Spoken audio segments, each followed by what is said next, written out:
Business Matters. The title suggests many things.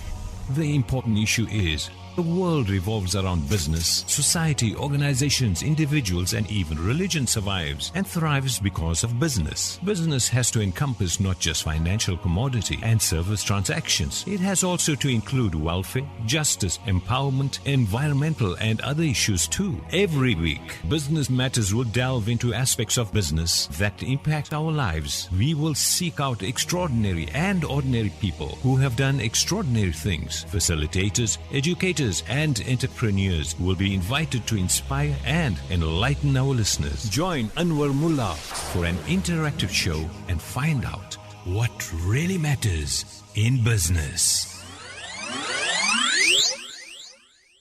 نحمده ونصلي على رسول الكريم أعوذ بالله من الشيطان الرجيم بسم الله الرحمن الرحيم. It's Tuesday evening once again, and it's Tuesday evening, today the 16th of March.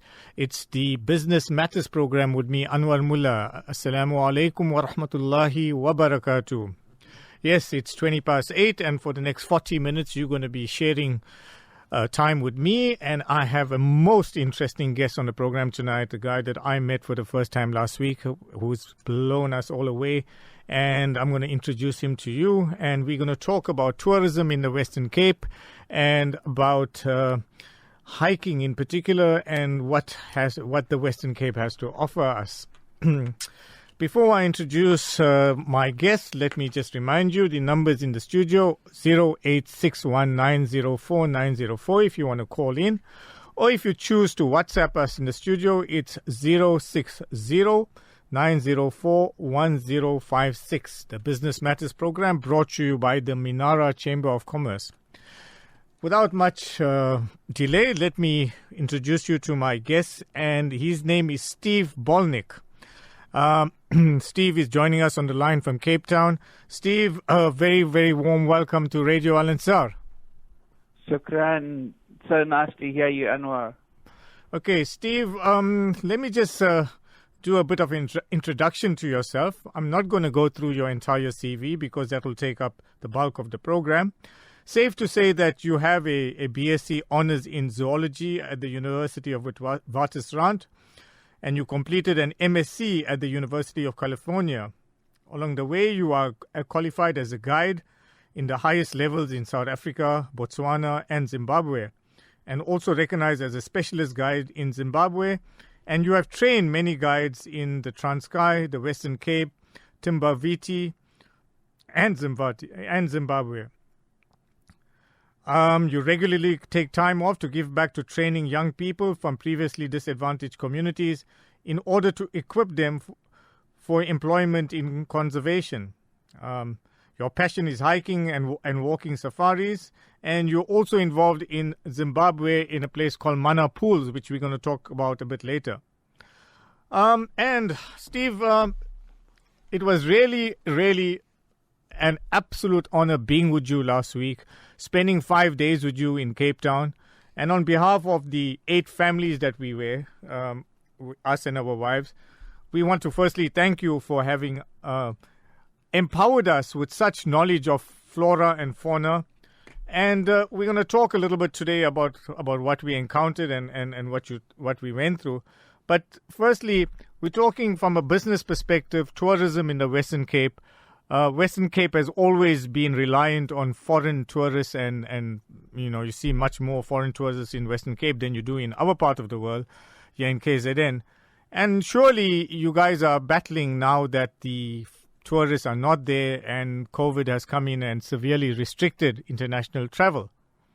How severely has the tourism sector been affected, Steve, in the Western Cape? Thanks, Anwar. It's been devastating. In 2019, before COVID hit, the president referred to tourism as the new gold because of its ability to generate foreign currency and to create jobs. But then 2020 came and just sideswiped us completely. I can't find any statistics other than that by March last year already, 58% of South African companies were unable to, tourism companies were unable to service their debt. and 54% were unable to cover fixed costs. So it was devastating, and many, many people have been left unemployed and without any source of income as a result. You know, in 2019, it was estimated that tourism provided indirectly 1.5 million jobs in this country, which is 9.2% of the total employment, and about 740,000 direct jobs. So that's the whole country, not just the Western Cape. So that gives you an idea of how many people were dependent on tourism and the impact that COVID has had. Steve, I mean, not nice to hear that the tourism sector has been so devastated, but tourism, hospitality, restaurants have been the worst affected. Your company specifically walks in Africa. How have you survived through this very, very difficult period? Wow, Anwar, it's been very difficult. We've had to borrow from personal savings and from mortgages just to keep going. But we've tried as much as possible to pivot and start tapping into local tourism. I would say we've had limited success, and fortunately that's how I met you and your colleagues, which was I greatly appreciated and was a great blessing. But we haven't had as much traction as we would have liked to from the South African market. We absolutely slashed prices because our service providers like accommodation and vehicles, everybody came to the party and offered us very, very favorable rates, which allowed us to drop our rates and then overall come in with a much, much lower rate for the past 3 months. Okay, Steve, let's get down to a bit of the nitty-gritty about yourself. A very impressive CV, some of which I've mentioned. Steve, your hike that you took us on last week, which is called the Mountains in the Sea, that's your flagship hike in Cape Town. You want to give us a little bit of a taste into the Mountains in the Sea? I mean, where did this all come from and where did it start from? Anwar, I left South Africa for some years and lived in Zimbabwe, where I was following my passion of doing walking safaris in big game country. And then when Zimbabwe started spiraling out of control, my oldest son needed an education, and I came back to South Africa and I had to create a living. And I decided to remain in the tourism industry because I already had a reputation. But I didn't want to do mainstream tourism. I wanted to do something that allowed people to get much more in contact with the environment. And so I started doing walking tours, and my brother and I many years ago had a walking company in South Africa, and the two of us started talking, and we realized that there was a potential to do an absolutely iconic 5-day walk that starts at Table Mountain and ends at Cape Point. And so we started developing a route, and we eventually came up with Mountains in the Sea. It's a 5-day walk. It includes 2 of the most iconic spots in South Africa, Cape Point and Cape Point, and in between, one walks all the way through National Park, even though you're in the middle of a city. And it has been described, as I told you, by an independent journalist as the most spectacular walk in the world.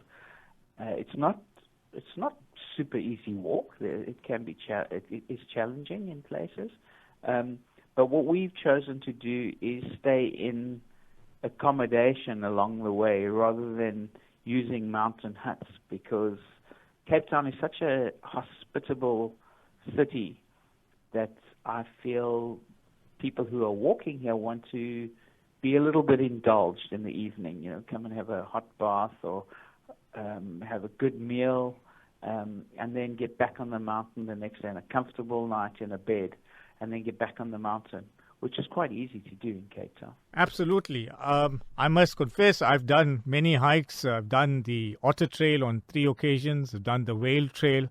Done walks in the Kruger Park on a few occasions, as well as many other hikes. But this was really, really something very special, Steve. And what added to the beauty of the hike and the beauty of the Western Cape was the fact that you were with us all the time, and obviously you had your very well-trained assistant with you, whose name is Kaya, and but your knowledge of the Cape mountains, your knowledge of the flora and the fauna of the fynbos, that really made things spectacular. It added to the scenery in that one could relate to so much more based on the knowledge that you imparted along the way. So let's get a little bit deeper into the mountains and the sea. I believe it has a history, and sometimes you don't like using the term, but there was a history with the Hurikwakwa. So you want to take us back a little bit to Hurikwakwa and bring us back into mountains and the sea? Absolutely. I think the Hurikwakwa idea was a fantastic idea, and ironically,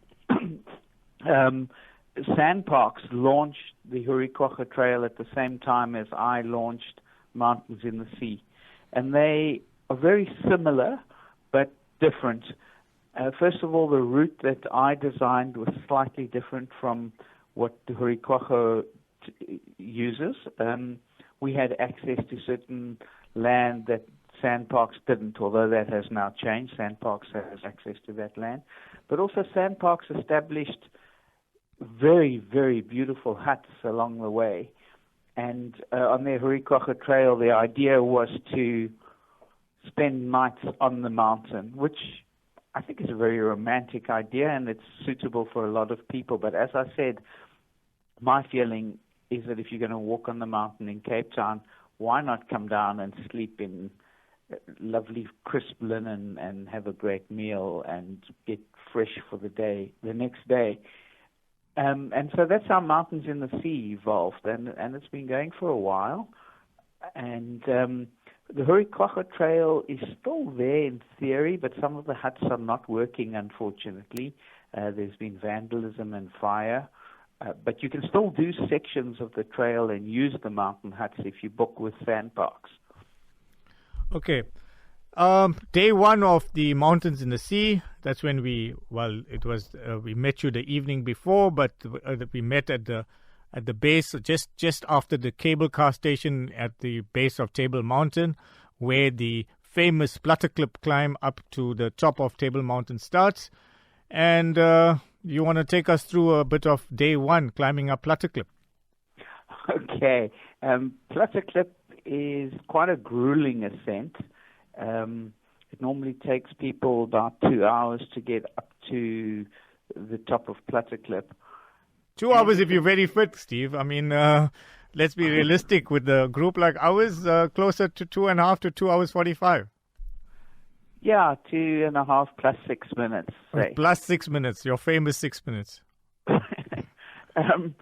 So for me, you can leave out Platteklip. So if people do Mountains in the Sea and they're worried about whether they can manage it or not, and if the weather is suitable, we encourage people to use the cable car. But for me, that first day is very important because as a guide, it allows me to gauge people's levels of fitness. And based on day one, I can help the guest to decide what we're going to do for the next 4 days, whether we're going to cut off a little bit or whether we're going to do the full walk. And it is, as you'll remember, and you're an extremely fit individual, you'll remember that it was quite grueling, that walk up Platteklip. And from there, we head off to Maclear's Beacon, which is the highest point on Table Mountain, and in fact the highest point on the entire Cape Peninsula. And from there, it's a beautiful descent down into Constantia Neck. I often have people asking how long it takes, and that's such a difficult question because different people walk at different paces. And obviously, as a guide, I walk at the pace of the slowest person. I stop and wait for people. But that day can take anything, I think, between 6.5 and 7.5 or 8 hours. So it's a fairly long walk. Yes, it is. And I think we covered, according to my Garmin watch, something like 17 kilometers on the day. but 17 absolutely spectacular kilometers, with the first 4 kilometers being the climb up to the top of Table Mountain through the Platteklip Gorge, and then obviously stopping for lunch at Maclear's Beacon, and then coming down the other side, overlooking Kirstenbosch Gardens and the Constantia and Bishop's Court areas, and then coming down on the top of Constantia Neck. And What we were many so people would not blessed with- know, sorry, Steve?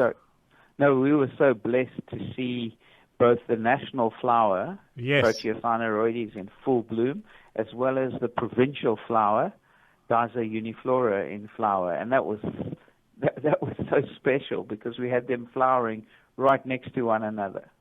Yes. Tell us a little bit about the flora and the fauna on the top of Table Mountain, the fynbos. What constitutes the fynbos, and what to look out for? Well, Cape Townians are very fond of fynbos, but not many of them know exactly what it is. So the definition that I like says that fynbos is low-growing vegetation that grows on soils that are poor in nutrients. But one of the key features is that there must be 3 families present before you can label an area as being fynbos. And those 3 families are Protea, Erica, and Restia. And of course, on top of Table Mountain, we saw many of those. We saw several beautiful Proteas, but we also were very lucky, besides those 3 families, we saw, I think, 3 different orchids, which was very, very special. Excellent. And yes, it was special indeed. Coming down from Maclear's Beacon towards Constantia Neck, there's what many people will not know is that there are a few dams on Table Mountain. That's right. There are 5 dams that were constructed in the early 1900s to supply water to the growing city of Cape Town and to the southern suburbs. And of course, in those days, that might have been sufficient water, but the population has grown so big that we now get most of our water from the other side of the Cape Flats. Okay.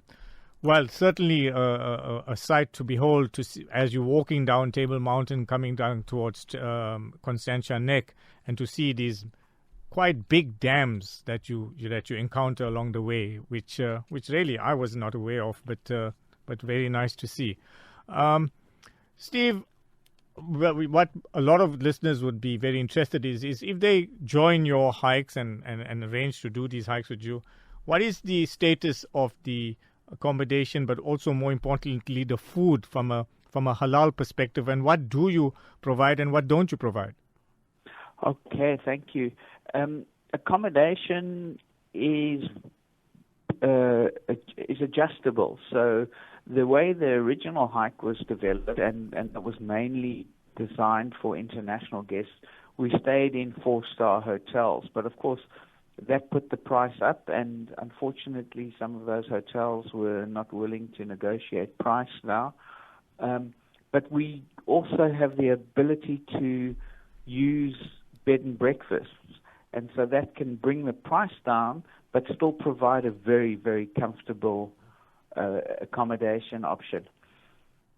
We have always, coincidentally, worked with caterers who are strictly halal, and that's been very fortunate now having you and your friends come along, because it wasn't an issue for us to have to change plans. But we've always used halal caterers simply because the caterer that I originally used happened to be strictly halal herself, and of course guests who are not halal don't mind eating halal food, so more people can enjoy the catering. So we provide lunches and snacks, and then dinners are for the guest's own account, and their options. So halal guests, we can help them try and source somebody who will deliver dinners, and there are various options for halal guests. And the breakfasts seem to be fine. The bed and breakfast provide breakfast, and we can just specify what the guest's particularly I'm talking here about halal guests, what they would like for breakfast and what they definitely don't want for breakfast. Okay, yeah, we didn't find that to be an issue at all, and yes, it was very well catered and from a halal perspective, and must I add, tasty meals indeed and nutritious. So yeah, that wasn't a problem. I'm sure you will adjust as people want, whether there's a vegetarian specification or any other dietary requirement that may be there. Steve, day one was for us very taxing, especially since the weather was a very rainy day, climbing in the rain and in the mist. So the views were a bit restricted because of that, and it was a long day. But day two was absolutely spectacular, overlooking Chapman's Peak. That was really special. I mean, driving along Chapman's Peak itself is really nice, and driving towards Hout Bay, that drive along Chapman's Peak, and I've run the Two Oceans Marathon on many occasions, and I love it. I love running up the Chapman's Peak. It must be my most favorite run that I do all year. And there's been 3 occasions in the 10 times that I've run Two Oceans where the route has been changed, and we've had to run up Okap Savak. And they've been for various reasons. I think one, there was a fire that had happened, and because of that, it was unsafe. There was one occasion where there was a fear of rock falls, and also the route was changed. And then most recently, 2019, the last running of the Two Oceans Marathon, the route was changed at the very last minute to go up Okap Savak, and that was because of some sort of violence that they thought we would encounter in Hout Bay, and to prevent runners having to encounter that, they changed the route at the last minute. But always a disappointment when you have to run up Okap Savak instead of Chapman's Peak, because it must be one of the best runs anywhere in the world, and I certainly look forward to it. Even though it kind of hits you 28 or 29 k's into the race, it's just so spectacular running up there. But climbing up to the top of Chapman's Peak and walking along those cliffs, and looking down on actual Chapman's Peak Drive, that was really special. I mean, we got Hout Bay on the one side, and you got Noordhoek on the other side. Most of your guests must actually wow at what you show them on that second day. Absolutely, and as I said to you, I always find it interesting how Cape Townians are so boastful about what a beautiful city we live in. But to be honest, most Cape Townians have never done that walk. In fact, they've never done most of the walks that you did with me. And so, in fact, they haven't seen and experienced just how beautiful Cape Town is. But that walk is just incredible. Those soaring cliffs behind you, and the fact that you can hear the ocean most of the time that you're walking, you just hear the ocean down below you. It's a very, very special walk. And again, the flora pretty different to what one encounters on top of Table Mountain. Yes, so that's a great thing, and I'm pleased you remember and notice that as you go south, you encounter different plants along the way. We were actually very lucky, because you asked about fauna earlier on. We saw klipspringers 3 times on our 5-day hike, and that's exceptional. The klipspringers, those little antelope, were extinct on the peninsula about 20 years ago, and they were reintroduced probably, I'm estimating now, about 17, 18 years ago, and they seem to have done very well. And we sometimes see them, but not 3 times in 5 days. We were very, very lucky. Okay, day 2, and then a bit of a disappointment. Day 3, we had to change plans because of the fact that the weather turned against us. You want to take us through what we did on day 3? So one of the things about the walk is we have a 5-day walk, we have a set route, but we try and be as flexible as possible for 2 reasons. 3 reasons. One is we don't know how fit people are. Some of those days can be very long, as you encountered. And then, of course, weather in the Western Cape is very unpredictable. So this time of year is normally the best possible weather. And in fact, We had some gorgeous days, and Friday, the day after we finished the hike, was absolutely paradise. So for that reason, we try and be flexible, because there's certain walks that I don't feel comfortable from a safety perspective doing in bad weather. And that's in fact what happened on that day. So on the third day, we were supposed to do a very, very easy walk across the beach, but we knew that on the fourth day of your hike, it was going to rain very badly. So we shifted the beach walk to the fourth day, and then we had to find something to do on the third day. And we knew from the weather forecast that we were going to have very high winds from the northwest. I think they're estimating 45 kilometer an hour winds, and that excluded the walks on the route that we had planned. And so we found an alternative, and we walked from Silver Mine to Cork Bay. And that's such a beautiful walk, and relatively easy. And we added in a couple of twists and turns, because I wanted you guys to experience since we were in that area, some of the very special Afro-montane forest, which you don't normally see when you walk on Table Mountain. So you'll remember we went down that boardwalk through that very, very thick forest. Absolutely. And completely different from anything else we did on the entire 5 days. And we ended up in Cork Bay, unfortunately a little bit too late for coffee, because we still wanted to read Salah. Yes, but the view from the top, where you're overlooking Muizenberg on the one side, that was really, really special. That was beautiful, and looking over the whole of False Bay onto Gordons Bay and the Kugelberg Mountains on the other side, and the Hottentots Holland, that was very beautiful, but very windy. I think we had winds in excess of 40 kilometers an hour up there. Yes, but anyhow, moving along, Steve, day 4, we still managed to do the 6 to 7 kilometers along the beautiful Noordhoek Beach, and with a shipwreck in sight, and some lovely flamingos that we were surprised by. Yes, it's such a nice meditative walk. It's very different and that I think is one of the special things about Mountains in the Sea, is every day is different, and it's always a surprise. You never feel like you've done the same walk. You're walking in completely different conditions and different terrain. So that day is very easy and very, I want to say, calming, because you have the ocean next to you the whole time, and it's a lovely time to just meditate and stretch your muscles a little bit. The flamingos normally are there in the winter, and I think they're just starting to congregate, but we were very lucky to see them at close quarters. Yes.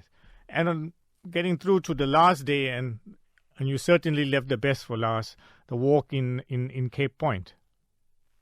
Oh, Anwar, I don't even know where to begin to try and describe that. It's such a spectacular walk, and I often say to people, it's probably the most beautiful one-day walk in the whole of South Africa. You're walking on the cliffs to start with. You're walking on the cliffs with the ocean down below you, and then you gradually make your way down to the sea, and you end up walking on the rocks next to the ocean, and then along the beaches, and there's an opportunity to have a swim. It's just such a special day. And people sometimes say to me, Steve, why don't you walk from Cape Point to Table Mountain, because you're heading towards the climax of Table Mountain? And I just shake my head and say, guys, you don't know. You obviously haven't walked it, because Table Mountain is iconic and famous, but Cape Point nature is just exceptionally beautiful. And it really is, for me, cherry on the top. Okay, Steve, that kind of covers the Mountains in the Sea walk, and we'll give out some numbers later on, so that if anybody is interested in doing either the entire 5-day walk with you or part of that walk, they can be in contact and you can guide them through that. and give them some idea of costings, etc. But I know you have brought costings down to really rock bottom, which is where the real attraction comes in now for locals, because previously it's these type of walks which were kind of attracting foreigners by and large, and now with the lack of foreigners here, there's an opportunity for locals. Yes, we've always tried to attract locals, and we've always tried to provide a much more affordable price for locals. But we haven't had as much uptake, and also in the past, the accommodation providers were not coming to the party with dropping their prices for locals, and so it restricted us in how low we could drop our prices. Obviously, we can drop our prices, but the other service providers need to do the same, otherwise the price remains too high. So at the moment, generally, I think people in the hospitality industry are open to providing a better rate. And I just want to quickly say that South Africans often say that if you can give them such a low rate, surely you can run a business on such a low rate. And that's not true. We really appreciate all the business we can get from South Africans, but at the moment we're in survival mode. We're not looking at even making money. We're just looking at trying to keep our businesses going and pay our staff and just keep ticking over. And we will always offer a better price to South Africans, but we do need the international business to allow us to grow as a business. Yes, I mean, I was pleasantly surprised when I looked at your website, and this 5-day hike which we went on is in the region of normally about 24,000 rands, and yet you managed to do something very, very similar for us, and it was at a price of under 10,000 rands. So, I mean, well done to you and your team for great negotiating skills, and for having somehow managed to bring your prices down so that many South Africans, hopefully, and perhaps as a result of this program that we're doing, will be able to enjoy what you're doing out there and take you up on some of, if not all 5 days, some of the days. But certainly, I would strongly recommend doing the 5-day hike with you. Thanks so much, Anwar, and thanks for the opportunity to spread the word.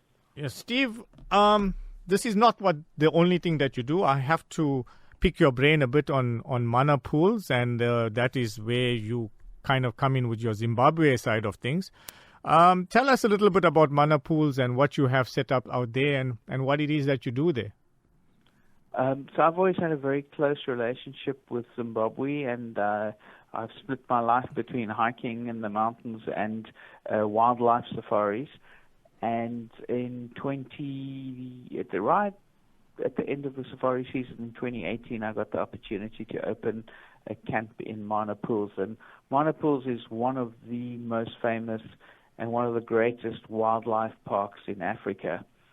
And so I leapt at the opportunity, and 2019 was our very first year of full season. We're only open for 7.5 months. And 2019 was our first season. So as you know, it takes a few years for a business to become established. And we had a great response. And we were looking forward to growing the business in 2020. And of course, COVID hit and shut us down completely.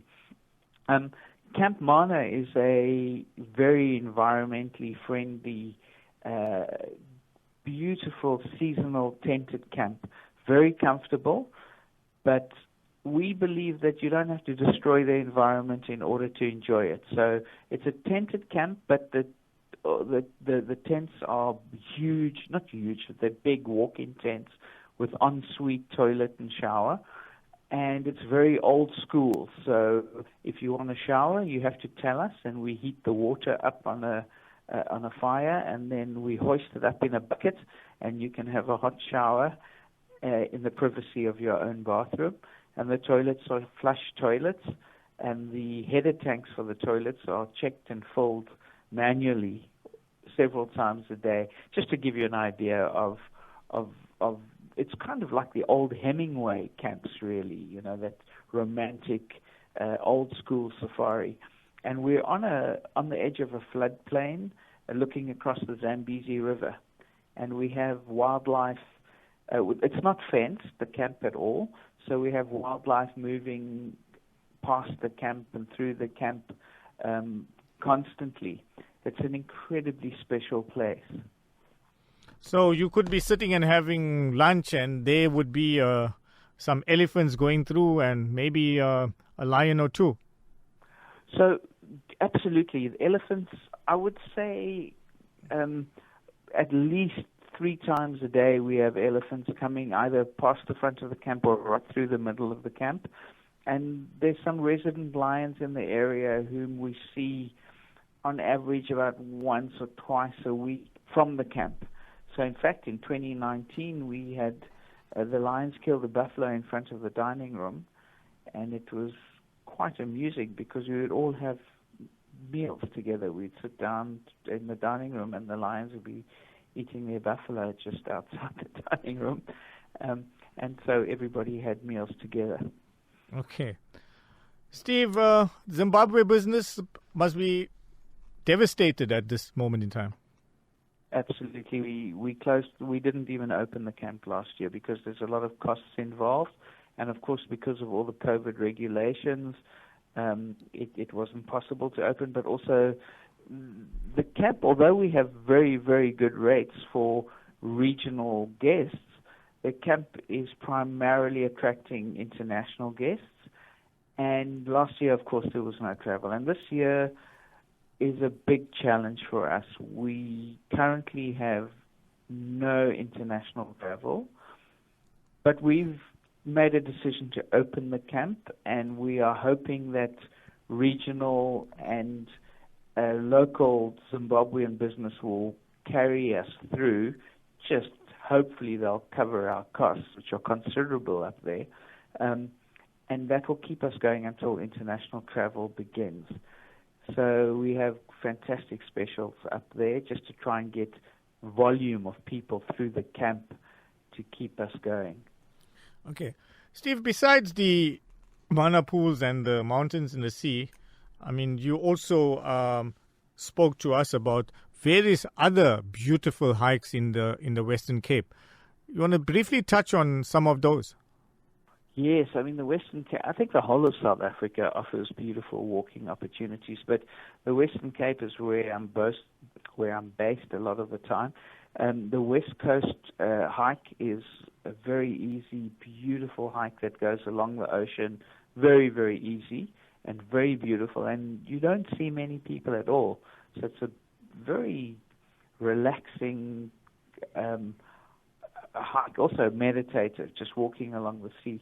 Then the Cedarburg is one of my favorite places in the world. That's about 3 hours out of Cape Town, and some of the most spectacular hiking that you'll encounter anywhere in the world probably, but certainly in South Africa.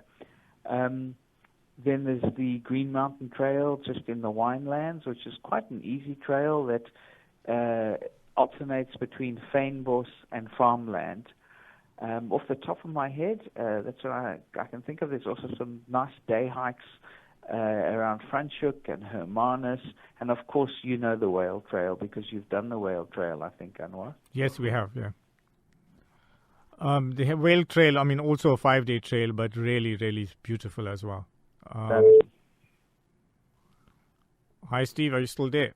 Yeah, I'm still here. Sorry, I thought we lost you there for a moment. Steve, we've got 2 minutes left. If anybody wants to contact you regarding the hikes that you offer, or just on general advice on hiking and hiking in the Western Cape in particular, or on Mana pools, you want to share some of your phone numbers, websites, things with us? Thank you. The hikes fall under the banner of Walk in Africa. Walk in Africa. Okay. Walk in Africa. And the website is walkinafrica.com, www.walkinafrica.com. And all our contact details are there, but our email is reservations@walkinafrica.com. And Camp Mana is also very easy to remember. It's www.campmana.com. And again, Mana spelled with a M-A-N-A. Okay, so Camp Mana, one word. Okay. And email again is reservations@campmana.com. Okay. And we have Facebook and Instagram presence as well. Yes, I see some of our photos up on there as well. I hope you're enjoying them. Yeah, they're really good. And if somebody needs your phone number, Steve? The best is to reach me if I'm around on 082 888 32. Sorry, can 98. you repeat that? 082 888 888 32 32 98. 98. Or to contact Debbie, who handles all our admin and reservations, on 071 071 361 361 27 11. Yes, Debbie walked with us on one of those days, and she's an avid hiker as well. So full of knowledge as well. So if somebody wants to contact Debbie, 071 361 2711, or Steve himself, 082 888 3298.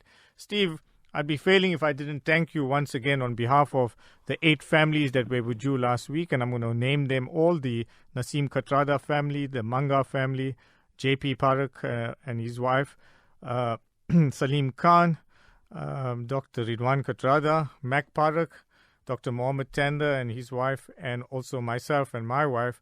We really have to thank you from the bottom of our hearts for having put up with our nonsense last week and really having educated us. And we're sure to meet you again sometime in the future, be it at Mana Pools or on one of those very other special hikes that you just mentioned. So, Steve, thank you for being with us. And with that, we must say shukran and wassalamu alaikum wa rahmatullahi wa barakatuh. Thank you so much, Anwar, and thank you for your faith in us. Radio Al Ansar Podcasts.